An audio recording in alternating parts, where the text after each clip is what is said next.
All right, welcome, folks. This is a little informal exploration of some of the different settings of Photoshop's select and mask functions. Adobe basically have been winnowing away at these controls for years, ever since they've really introduced them, probably over 5 years now. The tools once upon a time started just under the name of Refine Edge, and then that name Refine Edge got subsumed into this greater set of tools called Select and Mask. So there's a few options available to us, and I will have to say that Adobe have been improving, at least so far in Adobe Photoshop 2021. I've noticed it's just a bit more intelligent. So you can access, if you go to the Select menu, you can see Select and Mask is available here. Or you can access it in this little contextual menu here along the top bar. However, if you have, say, like the Move tool selected or something, then that option disappears from the contextual menu. So same goes for, if you have just a basic brush. But anything in the realm of selection, so it could be like the basic marquee tool, there's your Select and Mask. Polygonal lasso tool, their Select and Mask appears again. And then for some reason, when we get to the Quick Select brush, our quick selection tool, now we have Select and Mask, and we also have Select Subject. So you can take different approaches. You could either start by clicking on Select Subject and then clicking on Select and Mask, or you could go straight to Select and Mask, and you'll be able to access Select Subject in there. So let's let's kind of go with that. So if we click on Select and Mask, we will be brought to a specialized editing space. Okay, and so right now, based on my previous settings, we see everything covered in like this magenta overlay, and that is accessed here on the Properties panel on the right in the View menu. Whatever you last, I think if you've never used the tool before, you'll probably default to Onion Skin. By and large, I don't find Onion Skin that useful. Marching Ants I find too busy, and things like if you start at the black and white, then you got nothing going on. So overlay tends to be where I park it and where I leave it. I'm gonna turn off Show Edge here for a second. And so it used to be, if you wanted to get into this tool, you were going to be invoking the stuff here on the left side. So you've got a quick selection brush here as well. So you could theoretically kind of brush into your photo to start a selection. And the main star of the show once upon a time was this quick select brush. So keyboard shortcut R. So you would make your selection and then you would brush along the tricky areas, and Select and Mask would help you kind of redefine the algorithm and stuff. So again, as of Adobe Photoshop 2021, there's been some really good improvements, making once upon a time the Refine Edge brush is kind of getting pushed to the side a little bit. It'll still have its uses, however, because at the end of the day, Photoshop's intelligent selection tools often rely on some sort of contrast, and it's going to fall down. Okay, so and as we go down, what's the next tool here? The brush tool. I don't know why you'd ever want to use the brush tool, but you can just go, voila, I started a selection here. So it's like super coarse and useful to nobody. So it's Command Z to undo that. The much hated, much reviled lasso tool, if you want to do a quick freehand selection. Again, I'm not so sure. Object selection tools. So that's going to be much more useful. So if you have multiple subjects in your frame and you just want to isolate one, you could select that one and then kind of drag around it. If you need to navigate, you got like the zoom tool and the hand tool here as well. But let's just go to the select subject now. As I was saying, these tools rely on natural contrast. When I used to use this image, I found that Photoshop had a problem where like her white shoulder or the white stripes on her shoulder would kind of blend in with the background. Photoshop 2021, it's a lot better. So we'll just click a good old select subject. Calculations will ensue. So where we do not see the magenta overlay is the beginnings of our selection. And as I said, like the shoulder has been reasonably observed over here. And what else are we talking about here that I want to get to?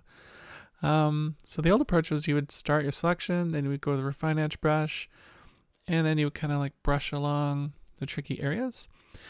Now, however, a lot of that seems to have been obviated by this little button here called Refined Hair.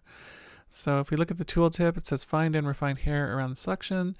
May yield best results with the Object Aware mode. So Object Aware is on the right side here, so it's this little refine mode. So thank you, Adobe, for if you hover over a tool, you get a little tooltip. So you go Object Aware, best choice for hair or fur on complex backgrounds. So our background is actually quite simple. And then we've got color aware, which says best choice for simple or contrasting backgrounds. So I've played around with this. It's kind of a toss-up. Theoretically, we're looking at something that's more contrast than object aware. And I played with both, and they kind of have very, very similar results. So I have a feeling as I move forward with this tool, I might just leave it in object aware. But I don't know. When I do these types of things, I do tend to have my subjects photographed against simple backgrounds. So, but as it stands, they're kind of comparable. But I do find if I click on Refine Hair, you'll see that things redefine themselves a little bit. And and so this is usually what the Refine Edge brush gives us. And then you might want to go, well, there's like a gap here. I'm using the Refine Edge brush, and so you might find a couple of tiny holes. But otherwise, that's quite good. So we'll turn you off for the time being. Edge detection. We got this thing called Radius and Smart Radius. By and large, so if you see here, show edge.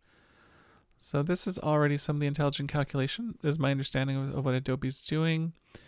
If we click on Radius, you could go all the way out here. You can see like there's a definition around the shoulders. This is Adobe, I believe, Photoshop telling you that, look, I'm going to be doing a little bit of extra calculation. I don't really always see a ton of difference, but I do tend to leave it around 2 pixels. And then Smart Radius is supposed to be some other magic. Let's hover over this tool to see what it says.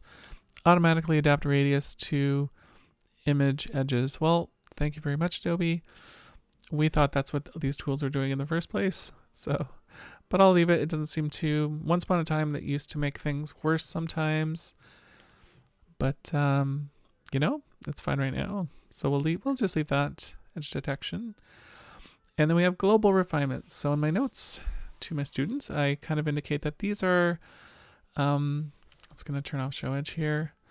These tend to be, I find, like a bit of like an old school approach. So if you worked in pre-press and you had a selection going and you had printing considerations, you would have these choke and spread concepts where you just like either you would contract your selection or expand it.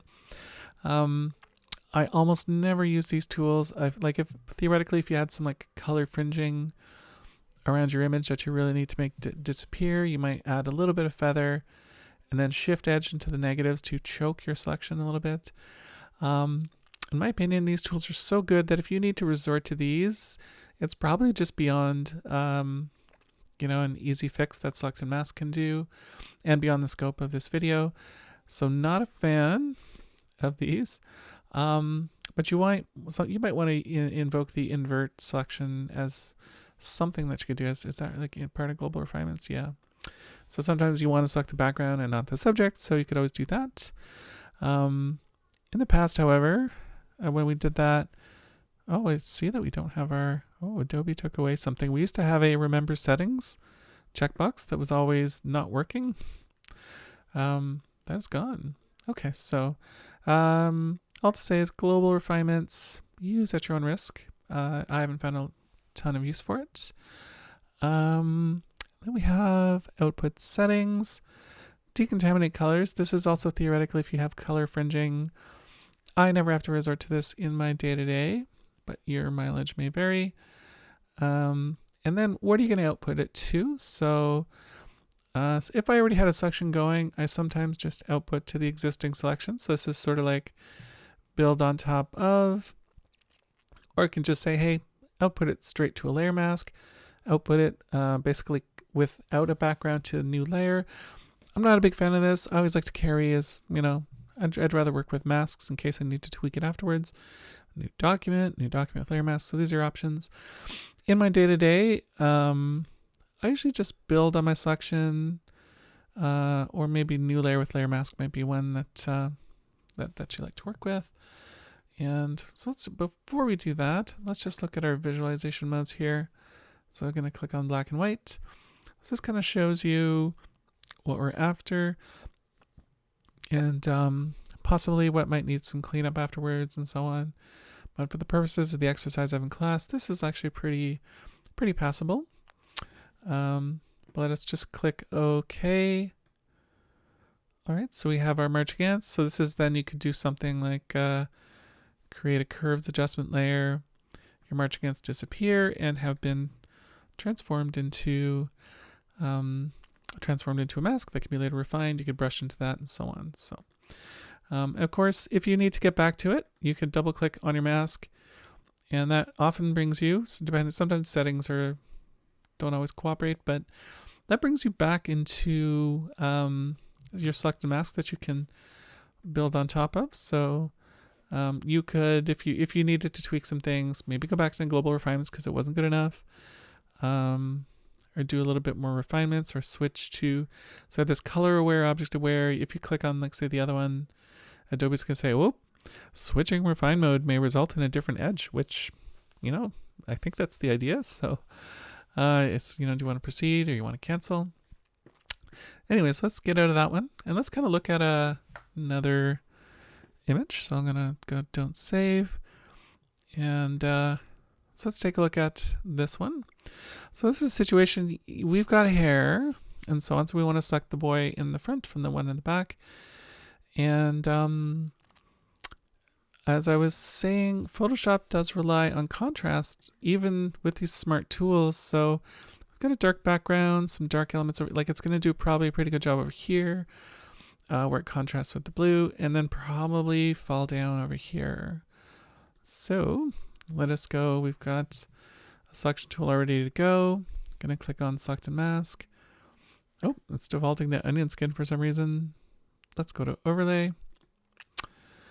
And we're going to use the select object rather than select subject to just kind of make sure. Let's see what happens. Yep, pretty good. So I did the dry run of this once before. I noticed that the shoulder here is a bit over selected. So I can actually use the quick selection brush tool. So the very first one over here. Hold on to Option to kind of say, nope, don't select that part, Photoshop. And that's great. But so this is a case where I would probably leave it. Oops, and there's so refine edge brush. I'm going to use it over here. Just a tiny tweak. Let's get our radius a bit smaller. Okay, and it combined, but it's a little problematic. So let's click on refine hair, and we're going to see we don't want, so over here, expect some problems. Click on that. Did you do a darn thing, Photoshop? Oh boy, making a liar out of me. Possibly, is that because, let's look at a refine mode. That's object aware. If I change my, the black and preview, it's not too bad. It kind of fuzzed things up over here. Let's click on color aware instead, and it's going to say, all right, you're going to get different results. Yeah, okay, so color aware was not so good. Photoshop really flubbed around over here. So it kind of stinks. It's hard to, you can only find out with experimentation, I guess. Let's go back to object aware. Does Photoshop recalculate, or is it now permanently? Oh yeah, okay, so object aware was good here, and I guess it's best choice for hair on complex background. So, and it's true, this was a complex background, lots of different things crossing over. Again, against seamless backdrops and things, color aware might be our best option. Fortunately, it's just a little click away, but it would be nice to know for sure right away and so on. So again, global refinements, no thanks. Look at this. If we click on smooth, like things just get kind of blurry and soft. So this is like really if your selection is non-committal and you really don't need lots of details. And we could we soften that. We could feather it. This is like a Gaussian blur being run on it. And then we say, let's choke it, shift edge. And now things have gotten smaller, or you could go the other way around. So things like shift edge don't really work much unless you pre-feather it or smooth it. Contrast would theoretically tighten up your edges.